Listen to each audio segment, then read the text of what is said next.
with murderous intent.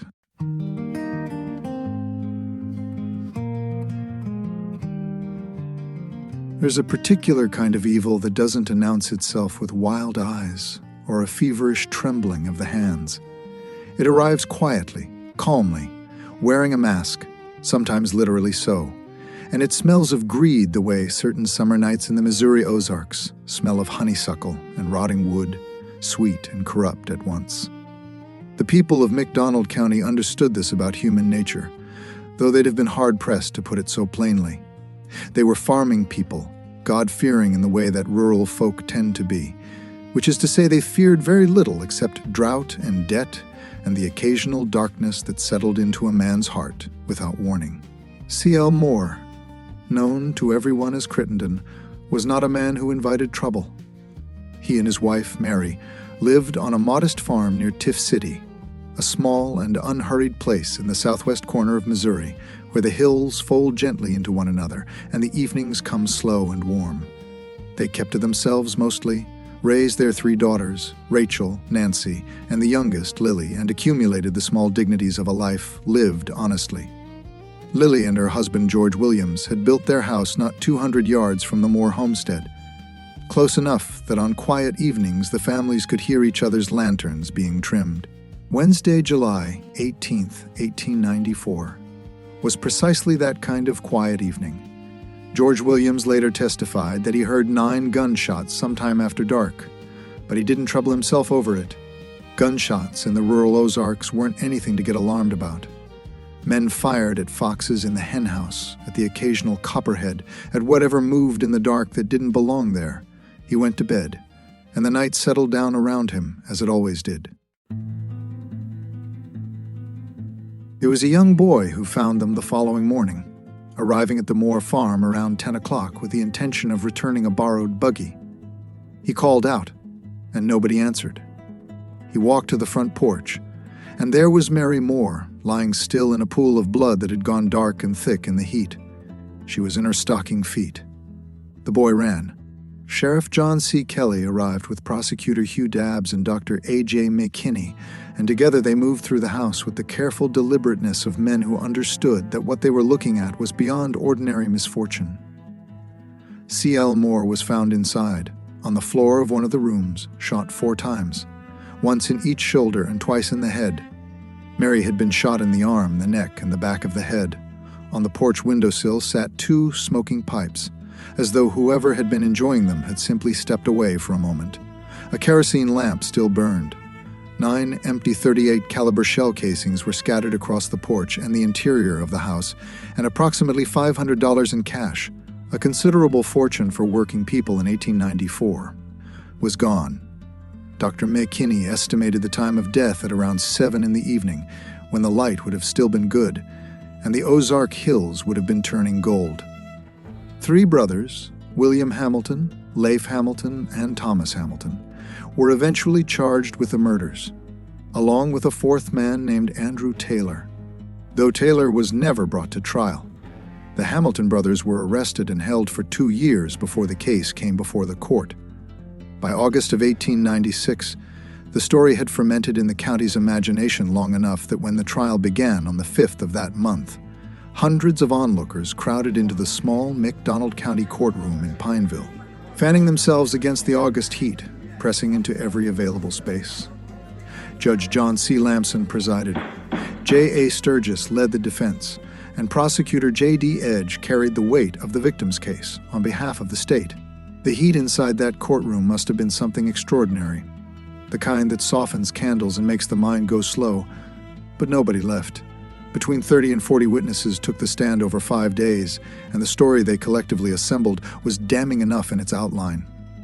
The 3 brothers had gone to the Moore home that evening wearing masks. Their intention was robbery, and they might have accomplished it cleanly enough if Mary Moore hadn't reached out and pulled the mask from one of them. Once her fingers had done that, once that face was revealed and recognized, the situation transformed itself into something irrevocable. A man who has been seen has only one remaining option if he means to stay free, and the Hamilton brothers exercised it 9 times with a .38 caliber revolver. One of them, it was noted, purchased a racehorse for $150 shortly afterward. Prosecutor Edge was a man who understood the architecture of a closing argument. He stood before those 12 jurors and laid the motive out with the unflinching clarity of a surgeon. Greed had been the seed, and panic had been the harvest. The brothers had gone there to take money that wasn't theirs, and when their faces were exposed, they'd made the cold calculation that dead people tell no tales. He urged the jury to find them guilty of murder in the first degree. William and Leif Hamilton sat and watched the jurors file back into the box on the evening of August 8th, reading every face the way drowning men read water. They were looking for anything, the smallest softening around the eyes, a mouth that wanted to curve upward, any signal at all that might lift the dread that had been sitting on them for 5 days. Their brother Thomas didn't look up. He'd spent the trial studying the grain of the table beside him until he knew every whorl and seam of it, and he didn't raise his eyes now either. Judge Lamson asked the foreman, Jake Bailey, whether the jury had reached a verdict. Bailey stood and said they had. The room went absolutely still. The women in their gingham dresses stopped fanning. The men lowered their handkerchiefs from their damp foreheads and held them in their laps. Bailey unfolded a sheet of paper and read, "We the jury find the defendants, William Hamilton, Leif Hamilton, and Thomas Hamilton, not guilty of murder in the first degree in the manner and form, as charged in the indictment." Whether justice was served in that courtroom depends entirely on who's being asked. For J.A. Sturgis and the Hamilton brothers, the verdict was the system working exactly as it ought to. For Prosecutor Edge and for the Moore daughters, Rachel and Nancy and Lily, who'd spent 2 years grieving their parents and 2 more years waiting for an accounting, the answer was something altogether different. No one was ever convicted of the murders of C.L. and Mary Moore.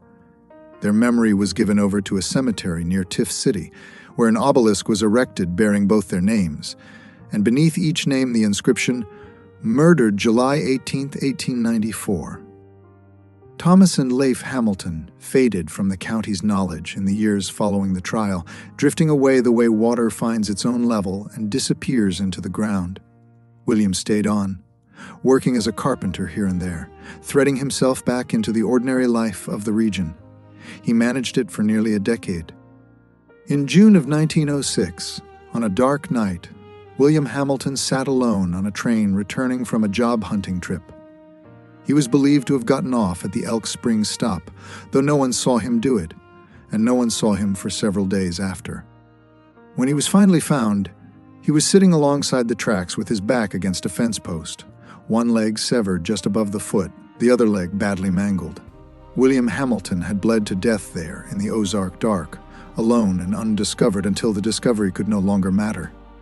He was buried in the Tiff City Cemetery, not far from the farm where C.L. and Mary Moore had built their lives.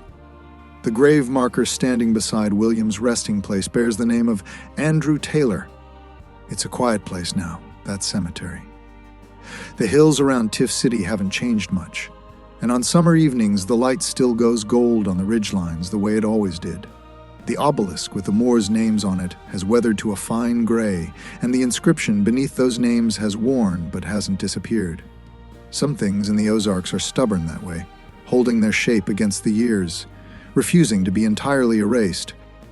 The murders of July 18, 1894 remain exactly what they were, unresolved, unpunished, and not forgotten.